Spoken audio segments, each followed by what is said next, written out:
Bonsoir à toutes et à tous, heureuse de vous retrouver cet après-midi pour faire le tour de l'actualité internationale. Au sommaire de ce journal, au Nigeria, l'ancien vice-président Atiku Abubakar est désigné candidat de l'ADC à la prochaine présidentielle. Au Burkina Faso, les autorités militaires suspendent le principal syndicat étudiant dans un climat de tension universitaire. Et puis en République démocratique du Congo, les équipes médicales en première ligne contre Ebola alertent sur le manque de moyens. Tu viens d'avoir le bac ou tu veux te reconvertir dans un domaine d'avenir, faire le choix du numérique et rejoindre l'école supérieure d'administration, d'économie, de journalisme et des métiers de l'audiovisuel ESAE. De nouvelles filières sont disponibles dès cette rentrée: informatique et multimédia, informatique industrielle et maintenance, réseau informatique et télécommunications, système informatique et logiciel, sans oublier les filières initiales: administration générale, administration des finances, administration des affaires, sciences juridiques, sciences économiques, sciences de gestion, journalisme et métiers de l'audiovisuel. ESAE est disponible sur 4 sites: Cotonou-Badjoumendé, Cotonou-Akpakpa, Abomey-Calavi et Parakou. Pourquoi choisir l'ESAE? Des formations conçues pour le marché de l'emploi, des enseignants expérimentés et passionnés, des infrastructures modernes avec équipement de pointe, des opportunités de stage et d'emploi garanties. Les inscriptions sont en cours et les places sont limitées. Ne rate pas ta chance, donne vie à tes ambitions avec l'ESAE. Contacte-nous vite par appel ou par WhatsApp au 01 98 98 14 00 ou via email scolarité@esae.bj et visite notre site web www.esae.bj. Ton futur commence maintenant avec l'ESAE. Tu investis dans un avenir professionnel, concret et sécurisé. ESAE, l'excellence à un nom.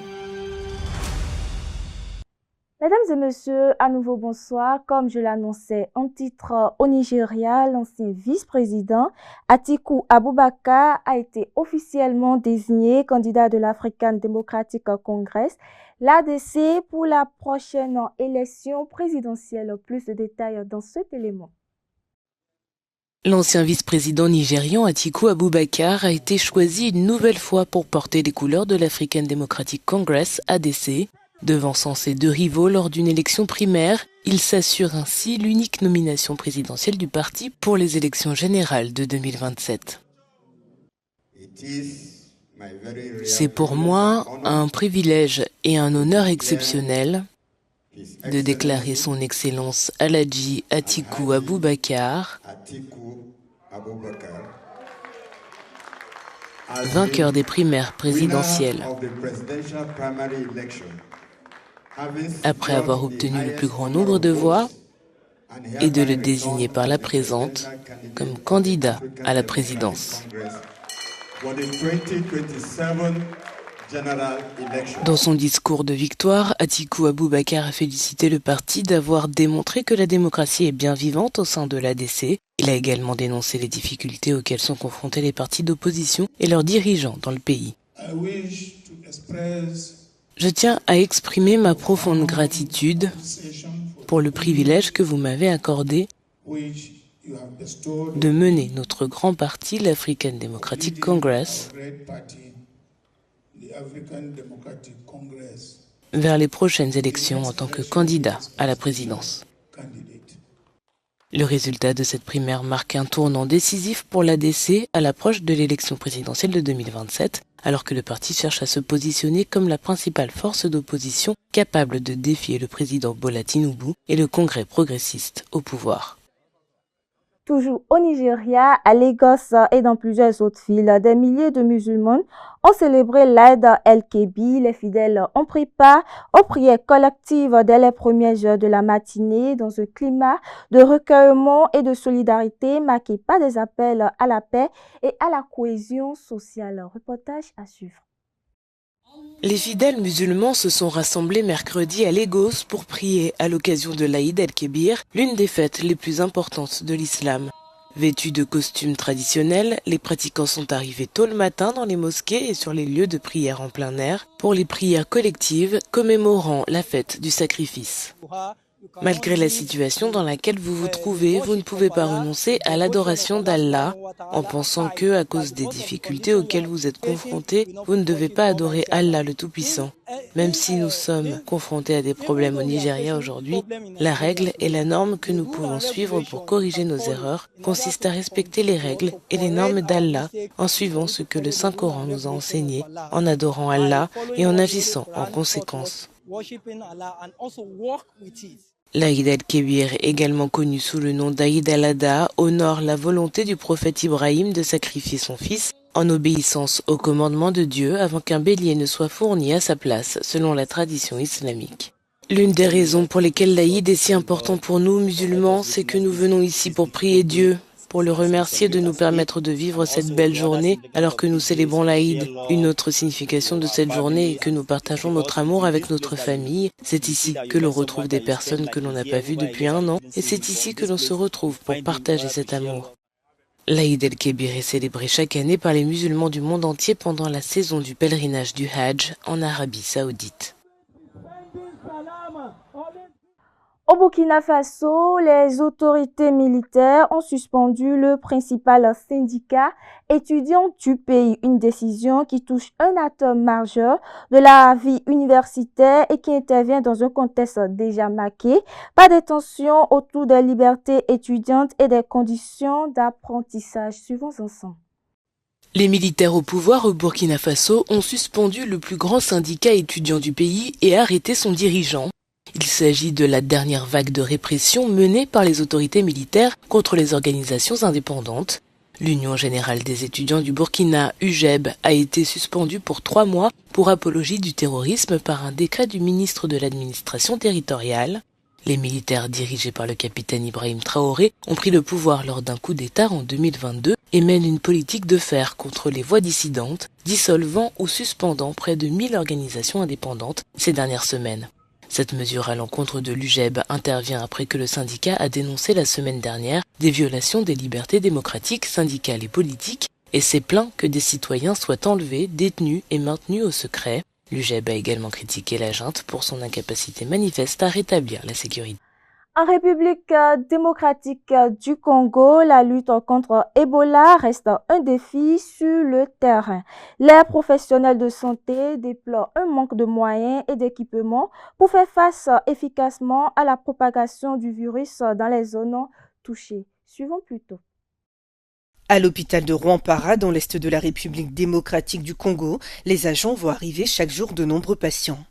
Cette région déjà en proie à la violence est l'un des foyers de la récente recrudescence du virus Ebola dans le pays. En première ligne face à cette épidémie mortelle, les agents de santé qui déplorent le manque de moyens pour lutter efficacement. Notre peur est du fait que notre isolement a été brûlé par la population et que certains malades qui étaient là sont éparpillés dans la nature. Ils ont fui l'hôpital. Et ils ont fui l'isolement, les autres sont encore peut-être dans des maisons, ils sont dans des familles et que la chaîne de contamination pourra toujours continuer à s'accentuer et c'est ça vraiment notre peur. Moralement c'est important quand on est malade, qu'on sait qu'il y a un parent à côté qui communique avec vous, ça rassure. Ça rassure non seulement le malade, je pense que ça rassure aussi le parent qui sait que oui, dans quelles conditions le malade il est pris en charge. Moi je pense que c'est important. Et je crois que ça c'est vraiment l'objectif qu'on vise aussi pour pouvoir mettre en place cette structure-là. Depuis la détection de l'épidémie actuelle le 15 mai dernier, plus de 220 décès et 900 cas suspects ont été identifiés. Très vite, l'OMS a qualifié cette nouvelle vague d'urgence internationale. Quand il y a décès, on fait les prélèvements puisqu'on valide tous les décès, on les valide, on fait les prélèvements, on l'amène au labo. Pour qu'on donne les résultats. Et après, il y a des contacts, c'est les gens qui ont touché les corps, qui ont touché les linges, qui vivent avec les malades dans un même foyer. On les a listés et on va les suivre pendant 21 jours. À l'origine de l'épidémie actuelle, il y a la souche Bundibugyo, moins courante et pour laquelle il n'existe ni vaccin ni traitement approuvé. Le taux de mortalité peut atteindre jusqu'à 50%. Au Kenya, un incendie survenu dans un internat de jeunes filles dans le comté de Nakuru a fait plusieurs victimes et de nombreux blessés. Les autorités locales ont ouvert une enquête pour déterminer les causes du drame, tandis que les opérations de secours se poursuivent. Plus de détails dans cet élément. Au Kenya, un incendie s'est déclaré dans la nuit de mercredi à jeudi à Lutumishi Girls Academy, un internat pour jeunes filles situé dans le comté de Nakuru. Ce matin, les secours poursuivaient les opérations pour en venir à bout des flammes et les agents de police sur place se tenaient aux côtés des familles pour tenter de les rassurer. Pour l'heure, ni l'identité des victimes, ni le nombre de blessés n'a été communiqué. Nous vous tiendrons informés et vous présenterons les mesures que nous prenons tout en vous décrivant précisément la situation. Mais pour l'instant, comme vous pouvez le constater, nous avons bouclé tous les accès et nos agents sont à l'intérieur en train d'inspecter les lieux. Nous serons alors en mesure de vous fournir des informations précises et vérifiées. Selon un premier bilan, une dizaine de personnes sont mortes et plus de 70 autres ont été hospitalisées. Les incendies dans les établissements au Kenya sont tristement fréquents. Dans la plupart des cas, des élèves sont à l'origine, protestant contre une discipline jugée trop stricte. Une avant-dernière actualité pour boucler ce journal. La Norvège a rejoint le programme de dissuasion nucléaire mené par la France à l'issue d'une rencontre entre le Premier ministre norvégien et le président Emmanuel Macron à Paris. Une coopération militaire qui renforce les liens stratégiques entre les deux pays dans un contexte international tendu. Suivons plutôt. Le Premier ministre norvégien Jonas Gahr Støre était à Paris ce mercredi pour rencontrer Emmanuel Macron et sceller une nouvelle entente bilatérale de défense. À cette occasion, les ministres de la Défense français et norvégiens ont officialisé l'accord de Narvik, destiné à renforcer la coopération militaire entre les deux pays, avec notamment une clause d'assistance mutuelle. Le texte prévoit également la possibilité d'accueillir temporairement les forces aériennes stratégiques françaises dans les pays partenaires.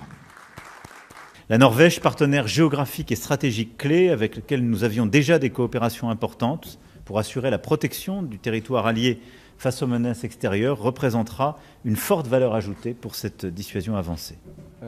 De son côté, le Premier ministre norvégien a salué l'initiative du président français. For many years, French nuclear weapons were exclusively linked to France's own security.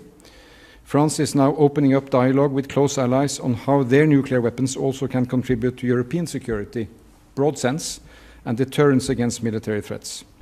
Dans un discours prononcé début mars sur la base stratégique de l'île Longue près de Brest, Emmanuel Macron avait présenté une version actualisée de la doctrine nucléaire française. Le chef de l'État y avait évoqué une dissuasion avancée associant plusieurs pays européens volontaires tout en précisant que la décision ultime resterait exclusivement française. 8 pays avaient immédiatement rejoint cette initiative, l'Allemagne, la Pologne, le Royaume-Uni, les Pays-Bas, la Belgique, la Grèce, la Suède et le Danemark. Et puis nous terminons par cette actualité. En Ukraine, une frappe russe a touché la ville portuaire d'Odessa en pleine journée. L'attaque a fait plusieurs blessés, dont des enfants, et causé d'importants dégâts matériels dans des bâtiments commerciaux.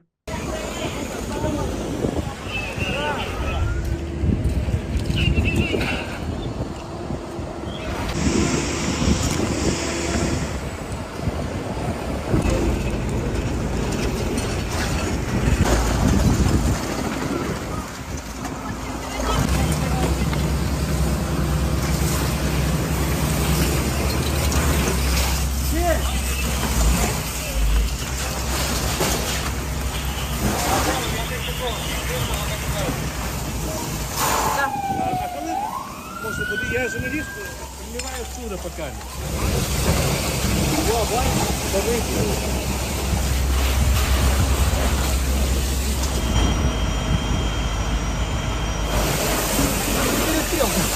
Mesdames et messieurs, et voilà qui met fin à cette édition. Merci de m'avoir suivi et très belle suite de programme à tous et chacun.